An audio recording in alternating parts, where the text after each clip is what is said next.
Assalamualaikum warahmatullahi wabarakatuh.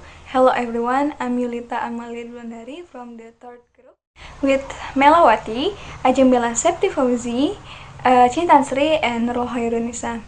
Today we would like to deliver our material about 21st century challenges in education. So let's get started. Now we carry a massive storehouse, information and knowledge, and face unprecedented challenge brought by the converging impact of globalization, increasing impact of knowledge as a principal driver's growth in the ICT revolution. In the digital era, technology has made it possible to access in any part of the world and make it easy to teach anyone anything in a way that suits each person's lifestyle. With rapid advance in knowledge, technology and skills are becoming the keys drivers for development. To accomplish this, it is imperative to transform children's learning process in and out of school and engage them in acquiring 21st century skills and knowledge. Well, a 21st century in education is not a bunch of sitting quietly at desks, writing down what teacher says and writes on the blackboard, or telling students what they need to memorize to get an A+. It's not something that ends at 3 o'clock every day, or on Friday in every week, or even in the spring in every year. It is a lifelong journey. Defining and delivering 21st century, it's little messier than that. It is little more complicated. So the role of educators in 21st century should be help every student in learn how to learn. It's inspiring creativity, encouraging collaboration, expecting and rewarding critical thinking, and not only teach how to communicate, but also the power of effective communications. Those are skills students need to develop in order to thrive in today's and tomorrow's dynamic workplace. And the next slide is terms. The terms of 21st century education refers to a broad set of knowledge, skills, work habits, and character traits that are believed by educators, school reformers, college professors, employers, and the others to be critically important to success in today's world, particularly in collegiate programs and contemporary careers and workplace. It is generally used to refer to certain core competencies such as collaborations, digital literacy, critical thinking, and problem solving that advocates believe schools need to teach to help every student in today's world. Okay, so the next presenter's time is yours. Thank you, Yolita. Thanks for your explanation. And now, the explanation will be delivered by me. Okay, in the 21st challenges in education, there are 7 points that will be explained. Okay, in the first point, is mindfulness. In many so-called developed countries and most schools, human beings are complaining about high levels of stress as they carry out hyperactive lifestyles that can become unhealthy and compulsive. This has led to some responses, especially in schools, in the area of mindfulness. What are schools doing and should they be doing to promote happy, focused, calm, and appreciative people, and how well does the mindfulness movement stand up to this challenge? Part of this chapter looks critically at New Age attempt to spiritualize life through meditative practice, while avenues that can lead to an equally and possibly far, more mindful lifestyles are relatively simple and have been embedded in school programs for years. The areas of sports and arts can have the effect of allowing the mind to gain focus. We must sensibly mediate the interference of new technologies in the average person's life. And next is singularity. The machines that humans have built and the algorithms that drive them are challenging the uniqueness of some of the essential constituents of human intelligence. Human beings, including young people, appear increasingly attached to devices and dependent on them. What are the implications for education? The chapter grabs with definition of intelligence, both human and artificial, and explores how human beings are operating socially and cognitively alongside algorithms and how this might happen in the future. Artificial intelligence implies that some areas of human activity can be outsourced by machines, whereas others cannot. This leaves a space for schooling to develop those facets of humanity that are uniquely human and can be taken over by artificial intelligence. Okay, the next material will be delivered by.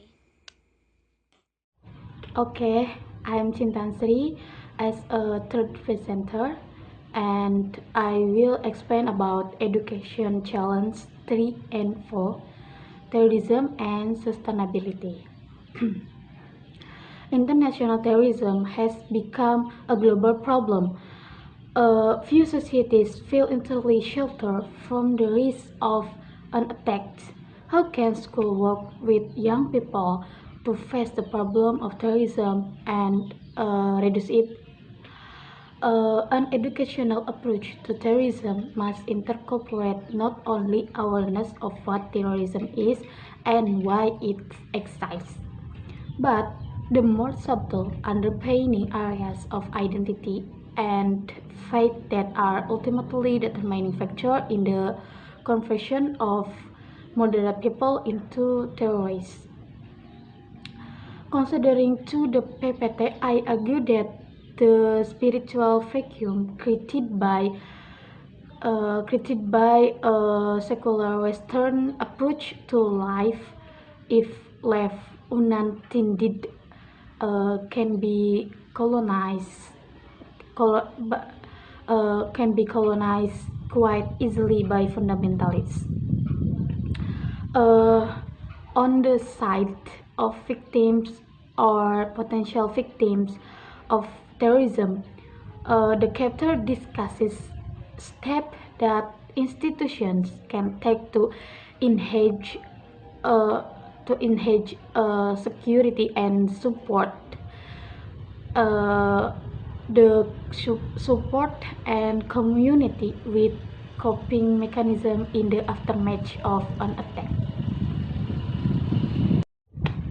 Okay, ladies and gentlemen, the next point is education challenge for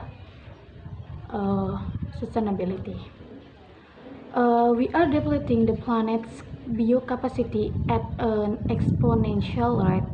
If the current behaviors don't stop soon, we will quickly exhaust our planet resources. Human being will then face a level of resource scarcity that will make life intolerable, if not impossible. So, what can school do to slow down this time bomb? Such a situation probably the most urgent for our planet. Even if the behavior continues to suggest that biological extinction it is a distant and abstract possibility requires a deep emotional and intellectual approach to answer to answer that sustainable sustainable action is rooted in a long-term lifelong attitude to profound change. And I argue that we have to design learning experience that ensure that young people love and respect nature while further understanding the valuable as while neglected knowledge and uh, appreciation of life that we can learn from indigenous culture. Uh, an additional facet of sustainable education is making students aware of the local parameters of environmentalism, so that they don't fall into the trap of seeing planetary cases as generalized distant need while regarding their immediate surroundings. I think it's enough for me. And the next point is education challenge 5 and 6 will be presented by Melawati. My name is Melawati, and I will explain the next challenge. And the next challenge are post-truth politics and knowledge in the 21st century. Post-truth politics. Political development in the middle of the first quarter of the 21st century have led some to argue that truth does not mean what it used to, that we are entering a type of post-truth era where communication strategies supersede the verity of what is being discussed. 21st century democratic politics seems to be saturated in some areas. At the core of it, things have not changed that much since rhetoric, oversimplification, and deception have been standard tools for political gain as far back as we can think. However, we should be careful about how we grapple with information in the 21st century. There are approaches to knowledge construction that are essential in an age of soundbites broadcast on on social media. The next challenge is knowledge in the 21st century. New technologies and the way that knowledge is made available and distributed in the 21st century. Some believe that we need to rethink what is taught in school entirely and perhaps teach less content, opening more time and opportunities for skills development. Uh, Knowledge in the 21st century is more necessary than ever and then. On the contrary, skills ever knowledge discourses, depending of course on how they are construed, tend to be misguided. The chapter goes further than this by pointing out where knowledge could be salient for the needs of our times in the humanities and literature.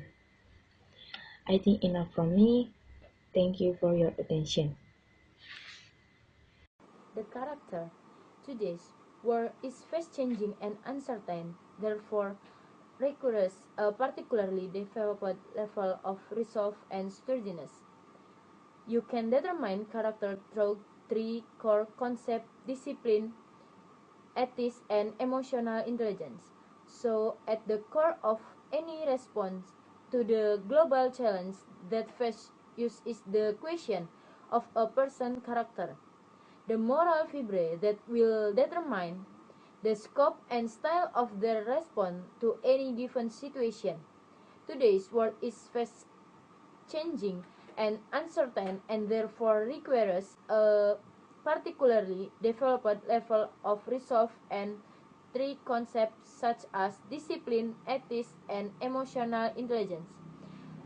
And for the conclusion is the first quarter of the 21st century, school, university, industry, and society at large are asking fundamental questions about education.